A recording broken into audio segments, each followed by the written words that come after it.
The Galactic Military Academy's training arena hummed with the low throb of gravity stabilizers, a sound that had become as familiar to Anna as her own heartbeat. She stood at the edge of the combat pit, watching the latest batch of cadets run through their drills with the kind of lazy confidence that came from never having fought for survival. Lewis approached from behind, his boots clicking against the reinforced durasteel floor. "They're talking again," he said quietly, tilting his head toward a cluster of Vrexian cadets near the observation deck. Anna didn't need to ask what about. It was always the same. Earth training. One of the Vrexians chittered, its mandibles clicking in what passed for laughter among its species. Primitive kinetics. Stone Age methodology wrapped in modern equipment. Its companion, a hulking Corthax with 4 arms and chitin plating that could deflect plasma bolts, rumbled its agreement. Humans compensate for biological inadequacy with theatrics. We've seen the archives. Their martial arts are ceremonial dances compared to true combat conditioning. Anna felt Lewis tense beside her. He'd been her training partner for 3 years now, ever since they'd been the only 2 humans accepted into the Academy's elite combat program. They'd endured the whispers, the dismissals, the barely concealed contempt from species that measured strength in tons of bite force and armor thickness. "Let it go," Anna murmured. "They don't understand. They will." Instructor Calthex, a Zinthari with sensor stalks that could detect movement at the molecular level, called for attention. "Demonstration time. Who wishes to showcase their species' combat superiority?" The Corthax stepped forward immediately, its name tag reading Brakthar. "I volunteer to demonstrate Corthax battle doctrine. Perhaps we could use the human as a training dummy?" She appears unoccupied. Laughter rippled through the assembled cadets. 37 species, each convinced of their evolutionary supremacy. Anna stepped into the arena pit without a word. The gravity here could be adjusted from 0.2 to 8.5 standard Gs. The floor was compressed neutronium composite, designed to withstand impacts that would vaporize normal matter. Energy shields protected the observers from stray weapons fire. "Rules?" Brakthar asked, all 4 arms flexing. "Standard Academy parameters," Calthex replied. "Non-lethal force. Combat ends at first incapacitation or submission. Cadet Anna, you may select environmental conditions." This was tradition. The challenge chose the battlefield. "Earth standard," Anna said. 1G. No modifications. More laughter. Earth's gravity was considered trivially light by galactic standards that Brakthar's species had evolved on a 2.3G world.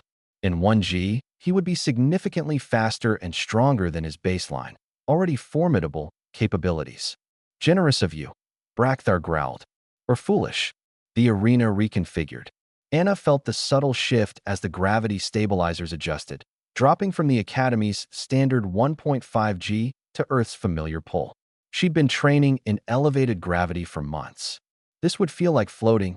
Lewis caught her eye from the observation deck.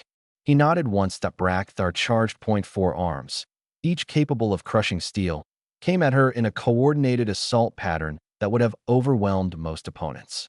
The Corthax battle doctrine relied on overwhelming force, multiple simultaneous strikes from angles that were impossible for species with only 2 arms to defend against. Anna didn't try to block. She dropped low, angling her body so that Brakthar's momentum carried him past her. As he thundered by, she pivoted on her left foot, her right leg sweeping up in an arc that generations of humans had refined through countless iterations of trial, error, and biomechanical analysis. The kick connected with Brakthar's knee joint, not the armor-plated front, but the vulnerable articulation point on the lateral side. The sound was like a gunshot that Brakthar's leg buckled, but he was already recovering, spinning with the kind of speed that had made his species feared warriors. His lower right arm hammered toward Anna's head. She wasn't there. Humans had evolved as persistence hunters, creatures that could track prey for days across varied terrain. That evolutionary heritage had given them something most galactic species lacked: proprioception of the highest order, the ability to know exactly where their body was in 3-dimensional space without conscious thought. That Anna's movements looked effortless because they were the product of 10,000 years of refinement.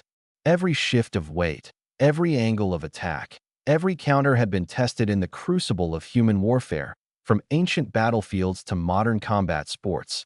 She flowed around Brakthar's strikes like water, redirecting his force, using his mass against him. When she struck, it was with precision that targeted nerve clusters, joint vulnerabilities, and leverage points that her species had mapped across hundreds of alien anatomies. Brakthar grew frustrated. He committed fully to a devastating overhead slam, all four arms coming down in a synchronized strike that would have pulverized stone. Anna stepped into the attack. Her hands caught his upper wrists, her body rotating as she dropped her center of gravity. The technique was called Taio Toshi, a judo throw that turned an opponent's momentum into a weapon against them. But Anna didn't just throw Brakthar. She accelerated him to eye in the lighter gravity. Her earth-trained muscles had more than enough power. She channeled every newton of force through proper biomechanical alignment, through the kinetic chain that connected her feet to the floor to her core, to her arms to Brakthar left the ground. The Korthax warrior, all 220 kilograms of him, flew 3 meters before impacting the arena floor. The neutronium composite cracked, hairline fractures spiderwebbed out from the impact point. A floor designed to withstand plasma bombardment, now showing visible damage from a simple throw. The arena fell. Silent Brakthar didn't get up. Medical drones swarmed in, scanners confirming he was alive but unconscious, his chitin plating fractured, 3 arms dislocated. Anna stood in the center of the cracked floor, barely breathing hard that Calthex's sensor stalks quivered. The floor? That's impossible. No, Lewis said from the observation deck, his voice carrying in the silence. That's Earth training. We don't have natural armor. We don't have 4 arms, or venom, or quantum-augmented nervous systems. So we learn to be efficient. Every movement matters. Every gram of force counts. We've been perfecting combat for our entire history. Because on Earth, if you weren't good enough, you died. Anna walked out of the arena pit, her footsteps echoing on cracked neutronium. Nobody laughed at Earth training after that.